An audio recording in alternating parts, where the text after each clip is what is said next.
Hello, everybody. It's Kelly and Jim from the X-Files Preservation Collection. We're here speaking with Mike Rad today, who played Randy in the episode Dreamland. We hope you enjoyed this interview. Remember to like, subscribe, and share. Hi, Mike. How are you today? I'm very well, thanks. Thanks for having me. We're thrilled to have you today. Absolutely. So, for our fans, for our audience, can you tell us a little bit about who you are and what you do? Sure. My full name is Mike Rad. I've been an actor for 30 years, and yeah, I've been consistently working commercials, and now acting is my only job now. So through commercials, television, and movies, I'm able to make a living, which is good. Yeah. And I can actually date it back to where my career started getting good, was getting X-Files on your resume. Excellent. It changed everything for me. But then you get older and then you go for different roles. But as far as that whole window of the next 10 years of my career, I can date back to, like, I would have never gotten Buffy the Vampire Slayer or these other shows if it wasn't for X-Files. So I knew Right. that. And at the time, and still now, it's a legendary show, but I was totally obsessed with the show.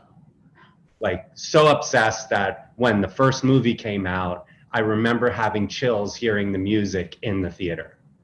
So you're definitely a And I could fan. still, and I felt so lucky to say, oh, I was on that show. Yeah. I was like a small part of it.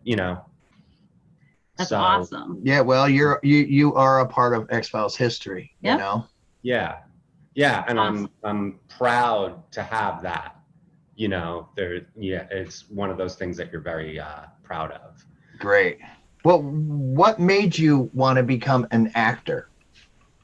Oh, well, originally I was brought up in New Jersey, and my uncle was an actor, and I was into it a little bit in high school. I did a play, and then in college I got more into it, but I was a surfer first.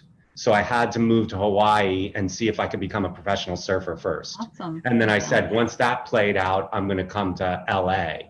And what happened was I got like a horrific injury that I couldn't get back from. Now I'm fine, but to keep the tour, I only had a small window, and everybody got better than me real quick. And it was good because I didn't have any regrets. I tried it, I really went for it, and health and that stopped it. And then I go, okay, now I'm physically strong. I'll just come to LA, not knowing one person. And I, studied, took classes, did comedy, did everything. And then slowly you get different agents and you build your resume as it goes, That's what happened. Interesting. So Yeah, I could say this though. The main thing that helped me was doing my own stage shows, because no one's going to call you because they don't know who you are. And early on in the 90s, you could do a stage show, invite people without social media. I would fax them, I would get numbers of people, I would call them, I would invite people at the bank, stack the whole audience with friends or people I ran into. And then I'd go, oh, I have one casting director coming, you know what I mean, to see. And then I used to tell my friends, I go, tell me you loved it and laugh and clap. And then the next day, tell me what you really thought. Like, give me the criticism, but don't give it to me in front of Right. industry. So that's kind of how it happened. But it's really good with that because people don't have to come. If you're doing it and you invite them, they know you're up to something. And that happened with like Rick Milliken, who's the casting director there. He knew I was doing shows. He never came to one of my shows, but it still got me in the door. He goes, oh, this kid's working hard. Let's bring him in, Yeah. from a no name at the time, So, Smart. That was a smart Right. a smart thing. yeah. So that's pretty much how you the next question was going to be, how did you get started? But I think you just answered that question. Yeah, that's basically it. Yeah, how I did it. Yeah, from the beginning. He's got surfing in common with Chris Carter. We see the surfboard in the back. Oh yeah. That's I'm in Palm Beach, Florida now because I was because of the pandemic. I can audition remotely, and my parents have a condo down here, and I also have Southern agents, and my Southern agents I can go for series regulars for like Fear of the Walking Dead, that whole series, and things while I'm down here. Which is, they want you to be here, but LA, I don't have to be there. I'm auditioning for movies and sending them up, so it's fine. That's awesome, isn't it? Yeah. Technology. You know, and you get to take care of your parents, which is good. You know, in their twilight. You know. Yeah.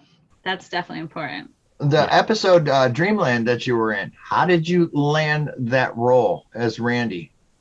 Okay. Well, I was. At the time, this is going way back when I used to, I would have I had goals of what shows I wanted to be on. And I used visualization a lot. I go, all right, X-Files was my main goal. That was my first thing that I really wanted to be on.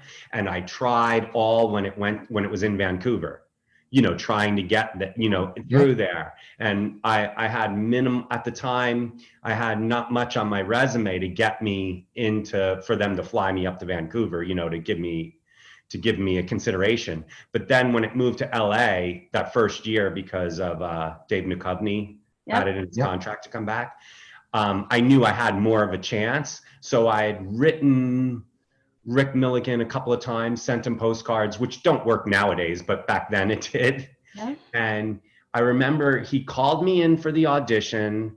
I went in and I auditioned for the other role, which was of Richard Ringo Langley, the guy who runs for help.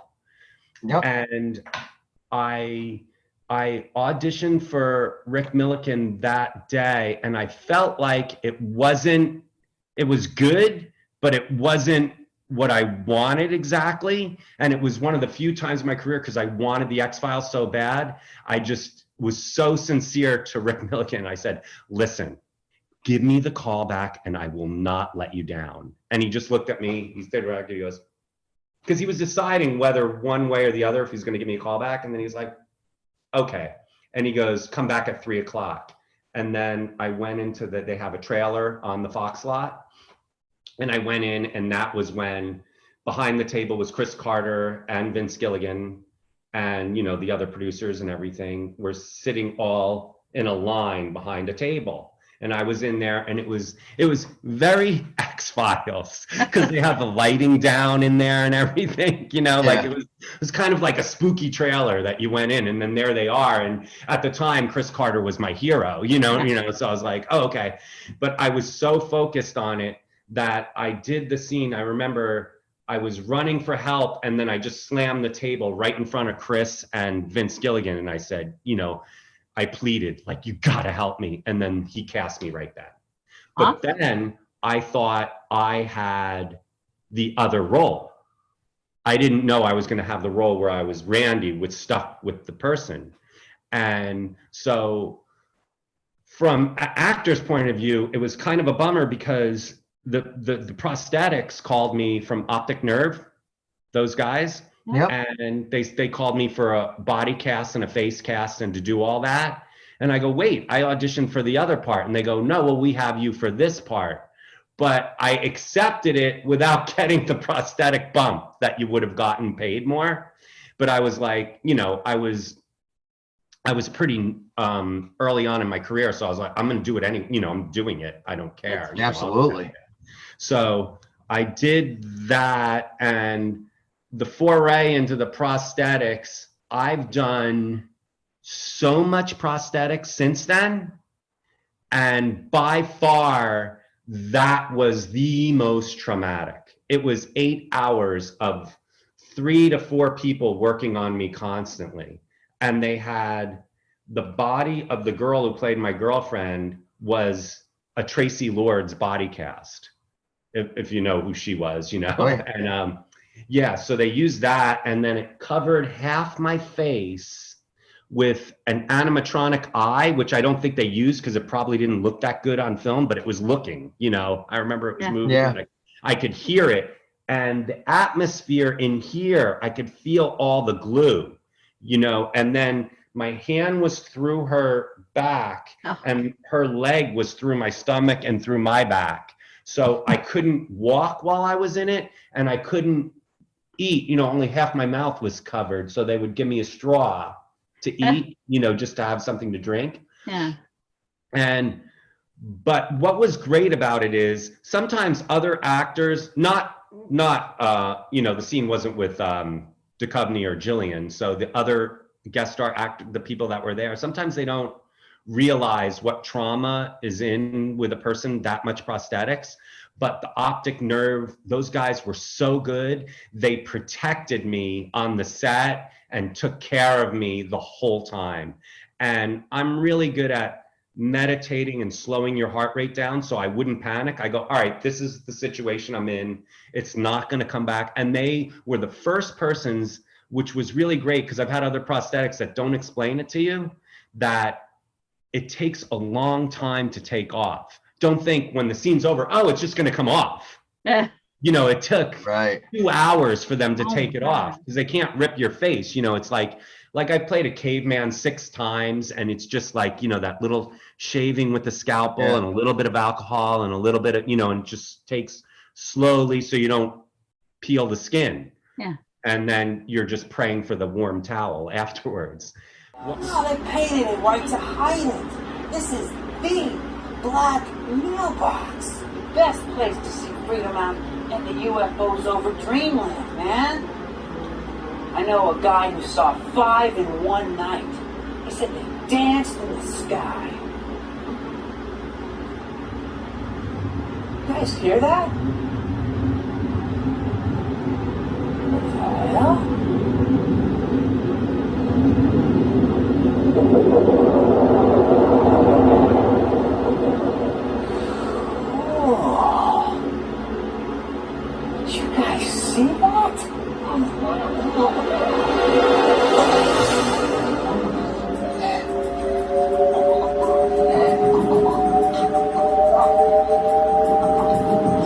What was hard about that scene was after the scene, I had, you know, I couldn't do the before and after. So I had to do it all before and after they took it off. So you're in there all, you know, you get there at like, I think I got there at like, from what I remember, like 4 in the morning, 3 in the morning. And then they didn't get to the scene until, you know, I was in makeup. It took like 8 hours. So, you know, you're in there late afternoon. You do the scene, you know, when it's dark at night, you know, and I was there in the morning, did the scene, and then they took it off and rushed me back to set to do the other 2 scenes, like, and be jovial. And I was like, okay, it's good because I'm not a method actor. I could just shut it off and I was like, okay, I can be happy. You know, like now I can put that trauma behind me. But it was really a lesson. And that lesson helped me with the rest of my career. Even like recently, I play a really horrifying character on this show, Them, on Amazon Prime. And I play like a racist rapist, which I don't recommend, but because I know how to separate it, I'm not gonna be, you know, I go, okay, you know, I even told them, I'm not this guy. This is what I'm gonna do, you know, and then I told the other actress, I said, listen, I go, when it's uncomfortable, you yell cut, because she's gonna be screaming, no, stop, right? And we did it. I didn't prepare for her, because I don't like to anticipate anything. I didn't anticipate her crying. So then it was very upsetting. You know, I almost threw up actually after the first take. But then I got my stuff together, and I always track back to the X-Files, how I took care of myself. And that lesson I learned from that set. So that's amazing. Yeah. Yeah. You know, I've always been really interested in like the prosthetics and what that process is like, getting all that stuff put on you and everything. I can't imagine being like unable to function for that long. Like, I don't know how you guys do that. That's it's tough, and it's interesting, and I feel like it's tougher when it's one day or, you know, like that, and it's a long day, because there's no getting used to it. Right. Like when I was on Buffy for over a week, I got used, like at first I was like, oh, I can't be a series regular with these contacts, because they were so, my eyes, I just kept having to put drops in and I couldn't see. But then after like 2 days, I was like, oh, okay, don't kill me. I can be a series regular. I can handle it. Yeah. You know, I'm not complaining to anybody there. It's just all internal. You know what I mean? You're just thinking about it going, oh, this is very hard, you know. But you do learn, and so it is I learned a lot, because remember when Jim Carrey did The Grinch? Yep. And he had to have I think a guy from the CIA or something, you know, how to squeeze a ball and how to meditate. And people were complaining, going, oh, but he made so much money. I go, when you're in pain and you're uncomfortable, it don't matter. That's actually irrelevant for the time until the show's over. Then you're like, okay, now I have the money. You know what I mean? But it's just like, afterwards it's worth it, but it's so mentally, like, you know, it's like, I couldn't imagine it being. I tell people with prosthetics, I go, if you're claustrophobic, it's going to be tough, but also be careful what you wish for. I feel like I'm good at it, and I know what it entails. But again, that all goes back to X-Files, how they taught me, and how I was lucky enough to work with the best special effects people the first time out. That was your very first time in prosthetics too? That's crazy. Whoa. Sorry, that's thunder here. Oh, wow. But nice storm down there. But it was the very first time. That's crazy. And now it's like, you know, I've been turned into demons and different things all the time. I know the face cast routine, the everything else. That was, you know, full body cast. Yeah, that's crazy. First time, and he didn't know that's the part he was playing. So you know, he had to be less prepared than had he known. Exactly. That's crazy. Right. Good for you. When you were filming the episode, who did you interact with on set? Well, Chris Carter was on set, and then it was a different director at the time. No. Was it? No. It was God, I don't remember his name offhand. I wish I wrote that down. But the director, and then I believe it was Lisa played my girlfriend, and Lisa was interesting because she was the white girl from In Living Color, the dancer. Really? Did not know that. Yeah, so she would tell me stories about Jennifer Lopez and different things. That's awesome. And she would do an impression of Rosie Perez choreography, you know, of them, and it was really, really funny. That's awesome. That's interesting. She was really cool. Yeah, she was a really nice girl, and so that was what she had in her background. And then it was weird because I would normally, when you have jobs on sets, you interact with everybody. My main interaction was they kept me in the bubble with the special effects guys. Right. They took care of me and talked to me the whole time and kept me separated because they knew everything was, I couldn't really talk. Right. You know what they had, so they didn't want me to be bothered. They just tried to make me as comfortable as possible. And let you just the stay whole in your time. zone. Yeah. So that was the main thing. How long did it take you how long did it take for you to film your scene? Well, you know, after 8 hours of makeup, I would say the scene was probably, the stuck together part was probably a half hour, and then a 2-hour break for them to take everything off and then rush me back to set. And then we did the second part in probably the before and after in like 20 minutes. They're very efficient, that crew. They know their storyboards are completely drawn out. They know exactly what they wanted. It was one of the most impressive sets, the way they ran the time.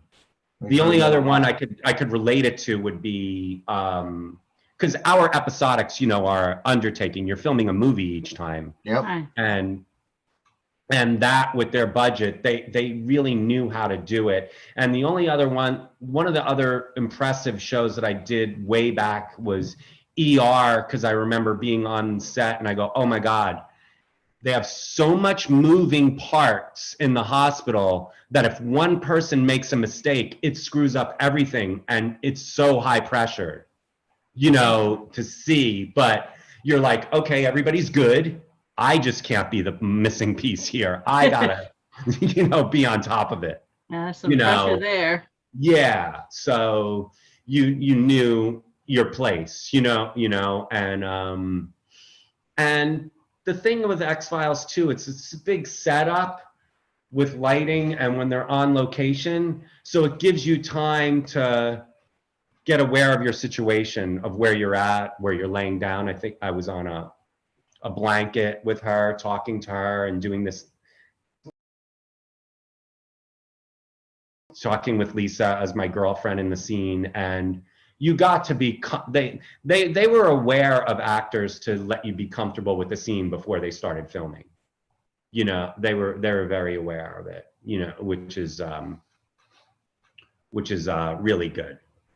You know, it's, you know, it's definitely, I look at it like, it's definitely, there's shows that you're like, that you could get, or acting jobs that you're like, oh, this is like high school. And then you get a job like X-Files and you're like, oh, this is professional. This is the real, you know, this is another level. Yeah. You know, which is great, you know? Yeah. Yeah. That's awesome. So you got the role in X-Files, and that apparently was a turning point in your career? Yes. It was a big turning point in my career because I couldn't get in auditions until, like, as soon as I got that on my resume, and that's back when you get something like that, it changes everything. All of a sudden people they think of you as you know, it's kind of like, you know, the impression of you raises very high after that. It doesn't last long. You got to capitalize on it and start booking stuff. Absolutely. And I did, you know, I did. So, and it's funny because I did this show, which I would call Men in Black Meets the X-Files. I did 8 episodes of this show. It went on Sci-Fi Channel for a while, but it was a UPN show. It was called Special Unit 2. And I did that, and which I had to do prosthetics different times, because sometimes they took me into a monster, sometimes I got attacked by different things, and I noted it as like, oh, it's X-Files meets Men in Black. It's more comedy. It's a little more campy. You know, not that X-Files doesn't have their campy episodes, but you know what I mean? But, and you know, it was interesting. I did, I was obsessed with different episodes of the X-Files. And I'm sure you guys know the episode with Tony Shalhoub. Yep. Yeah, and I loved that episode, and I loved him as an actor. And he cast me on his show, Monk, and that's what we talked about. Wow, yeah, and that's what we talked about. I was like, actually, you know, and he was so excited to talk about it, you know. Yeah, which was great. Yeah. Yeah, that's pretty good. You know? Yeah. So it comes around. You'll run into through a career of people that have been on, like I'll meet up people who have been on an episode of X-Files, and you always have that one thing, which is really cool. I love that. Who else were we talking to that, like, I forgot who it was now. He had acted with somebody before, and then, oh, it was the guy that played Dr. Sanjay. Remember? Yeah. And of course, you're gonna put me on the spot. Want his Yeah, name. Yeah. because From was, season 10. Yeah. yeah, It's funny how people act with somebody and then they realize, he oh wow, acted years with ago. David previously or something, and then Yeah. like, but they didn't remember each other until they were right in the scene, and David was like, "Oh hey, I remember," he's like laying Oh, on the that's so floor dead. funny. And, yeah. Yeah, I was on I did 3 seasons on this show called Martin Short Show, Get Jiminy Glick, where Michael McKean was my band leader and I played the keyboard. And he was my band leader, and we talked about the X-Files too. Along with Spinal Tap and along with everything else that I was a fan of his. Yeah. But at least I could relate. I was like, we're on the same episodes, but the Dreamland thing when he was on it, and Yeah. but we never got to meet on that set. But it was cool because whenever you work with somebody else and then they're so busy with their own process, but it helps you to break a wall down to talk to somebody. Right. Instead of just another person. He's just like, I go, oh, we did. And he goes, oh, we did? And then he talked about it, like, then he was open you to get that in everything common else. in it. Yeah. That's awesome. An X-File bond. Yes. Yeah, it's almost like, the 6 degrees of separation of Kevin Bacon. You could do that with X-Files really easily. Yeah. That's funny. I never thought so of that. many stars on that show. Yeah, you could, That's awesome. You're going to have to try that. Okay, were you an X-File fan from the beginning? Yes, from the very beginning. All right. Very beginning, yeah. Yeah, that was my absolute favorite show. And this, before streaming, you waited every week to see it, and then you waited for the new season. You know what I mean? Yeah, the good old days. And then you had the season cliffhanger, and you had to wait forever. All summer long. Yeah. Yes. Chris Carter was good at those cliffhangers. Yes, he was. He was very good. Yeah. Yeah. Mm-hmm. So, as an X-Files fan, do you prefer Monster of the Week or Mythology episodes? Mythology. Okay. Interesting. Yeah. Interesting. Yeah. I like the whole ongoing. I like the one-offs, all the time. Yeah. They're totally entertaining, and some are better than others. They're like simple movie. Well, not better than others. I'm not saying they're so smart. They have a different feel. Yep. Right. Some are comedy, some are campy, some are scary, super scary. Yeah. Mm-hmm. And yeah. I mean, some like the one-offs. I think it was the Lily Taylor one. Lily Tomlin with the Lily Taylor, the Christmas one. The one, yeah. I think that's it. The one with Ed Asner was in it. Yeah, it was. I'm trying to remember. I think she was blind. Oh, it's a different that one where you see the killer. One. See the other person. They see. Yep, it. I know the episode you're talking about. That one. And that was a one-off. There's certain ones that stick with you. That way, the Tony Shalhoub, The Shadow, but I always like going back to the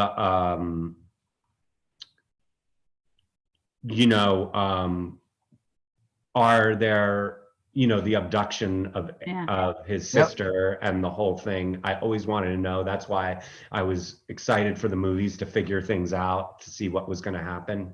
Yeah. Did you have a favorite episode from the mythology? I don't think I have a favorite.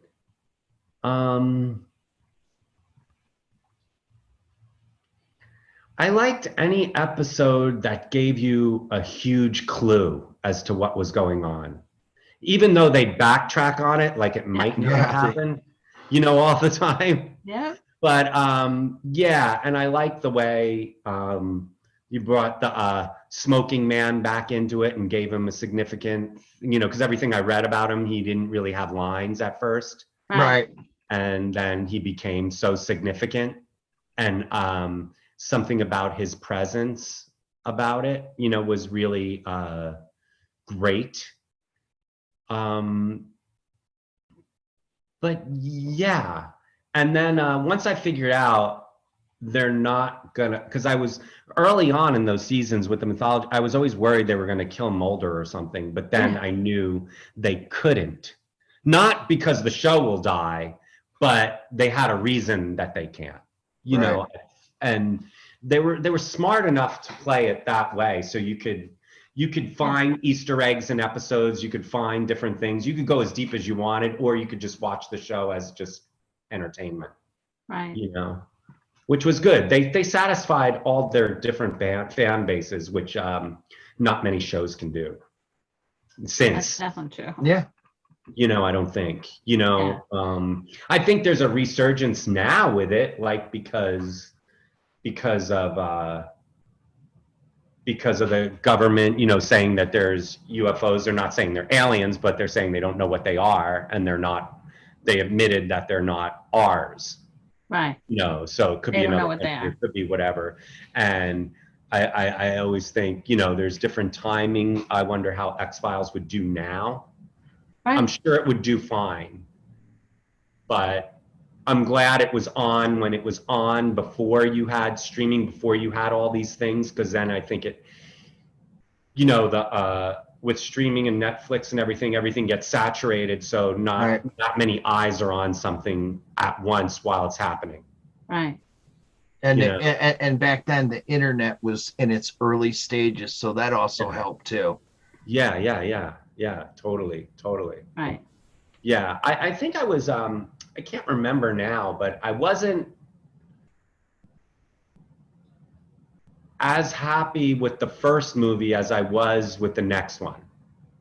Really? I felt like they kind of fixed it a little bit in the next one, you know? Yeah. But I love that whole thing of taking the train, going to see the growers, you know, see that whole thing. I loved it, and I loved any time that Scully character had to believe, even though she's the skeptic. Yeah. Right. Like, if you get Scully on board, we're good now. And when she would be like, okay, this is freaky, this actually, you know what I mean? Like, then you're like, oh, this, so, you know, it's like a win for you, watch as a fan.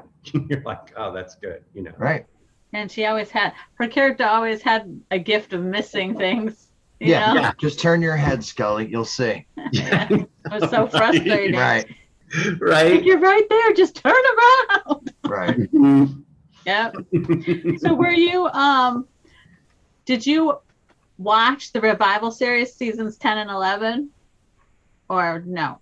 I did.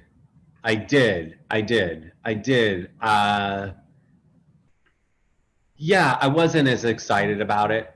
Yeah. I think I wasn't as excited about it as I was the movies and the thing. I don't know if the timing happened, if it was just like, it's hard when you have a train running and then you stop it. Yep. And then start it again.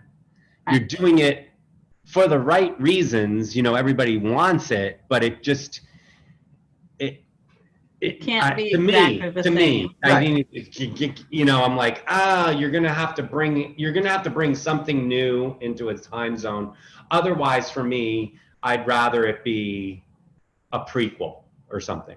Right. Well, people, seasons 10 and 11, I enjoyed it for what it was, and I was grateful that Chris Carter was able to get it back. You know. Right. Sure. But, my thing is that people really thought it was going to be like the old, like it was in the 90s, you know, and it was hard for them to adjust, you know. I mean, you captured lightning in a bottle back into the 90s, you know. And, you know, like I said, it was hard for people to adjust of, you know, different time, and everything is a little different, you know. The actors have aged like all of us. Human, you know, and people, my opinion is I tell people, you got to take it for what it is, you know, and just enjoy that it came back and stop critiquing it. Yeah, no, I agree with you. I agree with you right there. Like, there was a whole big thing about Scully's hair. People couldn't accept her hair. I'm like, really? Yeah. Let's just enjoy the show. Just, I mean, nothing is absolutely, perfection, but what is perfection, and just enjoy for what it is, and we were totally glad that Chris was able to bring it back, Right. How did you feel about the spin-off Lone Gunman series? The Lone Gunman. I don't know how Chris did it. He was balancing, Yeah, he had both shows. He had both. He had the X-Files, Right. and he had the Lone Gunman, and let's not forget Millennium, Yeah. And then here's another show. Let's not forget Harsh Realm. Harsh Realm. I mean, he had so much juggling. He had so much on his plate, and Chris is ahead of his time, I mean, if you stop and think about it now. Those creators are generational when they come along. Yeah. And then look at working Vince Gilligan working under his tutelage, and look at his shows. You know what I mean? Yep. Yeah. Breaking Bad and beyond. He's so prolific writer, but he obviously learned the discipline and how to do it and storyboard and how to create something and how to keep it going and also develop characters, which that's what I love about series and even mini series now. Sometimes I feel like I'm now in a new generation, and as an actor, but more so as a fan, when I watch something, that I see movies sometimes get to A and B too quick. Yeah. That characters get to have a longer arc when you go from episode to episode. And then the audience, you get more invested in them. And yeah, that was a wonderful thing about that show. Sure. And I think that was one of the first ones, that I was really, I'm trying to think. I think that was one of the first shows like that I was that invested in. Right. Yep. Other shows like you could watch week after week and be entertained, but not like I specifically remember, okay, it's Wednesday, okay, it's Thursday, when it's coming on. You know exactly. What I mean? Yeah. You knew when the show was on. You knew when the show was on and not to make plans because that show was on. Right. You knew you were going to be home. Like if someone said something that they were going to do something, you're like, no, that's X-Files night. Exactly. I'm busy. You can come over and watch it, but you got to be quiet. Yep, exactly. Yeah. Okay, so do you want to tell us a little bit about what you've been doing and you're doing now? Yeah, sure. I finished an Apple during the pandemic, an Apple TV miniseries with Will Ferrell and Paul Rudd. It's called The Shrink Next Door. It's based on a podcast, which is a true story of this psychiatrist who takes over his patient's life because he lives out his fantasies through him because his patient's so rich. Oh, interesting. So it really happened, and it's this guy over 30 years, and Will Ferrell plays the patient, something he's never played before. It's really interesting what he's doing. And Paul Rudd plays the psychiatrist, and I play Paul Rudd's buddy who plays chess with him while he's always waiting for Will Ferrell to come out of work. But that was the last thing I did, along with, which I mentioned earlier, the series. Each series, it's a show that's called Them, but each season's a standalone season with new actors. And the season I am is based on a true story, but they put a twist in it, like a horror twist, and in it. And it's based on the first African American family that moves to Compton, California, in the 50s. That was the last thing I did. And before that, I did this little movie with that Zach Braff directed with Alicia Silverstone, and it was a period piece, but a campy comedy.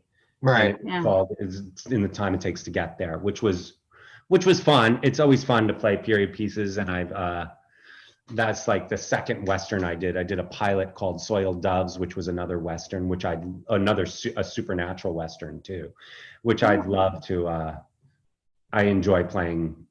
I enjoy transforming into something else, you know? Right. It's funny because you're like, when you audition, you're like, okay, do I look like this guy? You know what I mean? Like, or whatever, but you do your best job. And then when you're lucky enough to get a role, and then you get through makeup, and then they put the fake mustache on, put the beard, do everything, and you're like fake sideburns and everything, and you're like, oh my God, you know, like you can't believe the transformation. What's it like when you see yourself on screen after all that? Right. Yeah, it's like, sometimes it's like, oh, that is me. You know, like I'm looking at it like, huh? You know, it's funny because when I do prosthetics, the one person who always recognizes me is my sister. All right. Oh, she always can tell, like, even when I was like full caveman with like 3 other cavemen, she knew which one I was just by something that like a posture or some kind of move she recognizes. And she always recognizes it. I was like, how do you know? I'm not even sure. Like, well, she just knows. She's observing you all the time. Right. We don't observe ourselves, so probably why she knows your mannerisms. Right. Right. But I wish I had something from the X-Files, because I try to collect something from each prosthetic job. Yeah. You know, I do have a face cast of me that's a mask. So when people come over, it's in a dome. I make them put it on, take a picture of me with me, you know? And then like I have an ear that Clive Owen shot off, you know, and I have the fake ear. Yeah. And then I have my Buffy teeth still. I have like anything. I'm like, oh, can I have the squibs where I got shot, you know, and different things like that. Yeah. You know, where they explode, I'll just take that piece of just exploded blood and put it and save it. You know, I'm into that type of stuff. And and I heard, the one thing I heard, I don't know if you might know this, but like when they do the face cast and everything, they make the prosthetics for you, the pieces, the latex pieces that fit for you, right?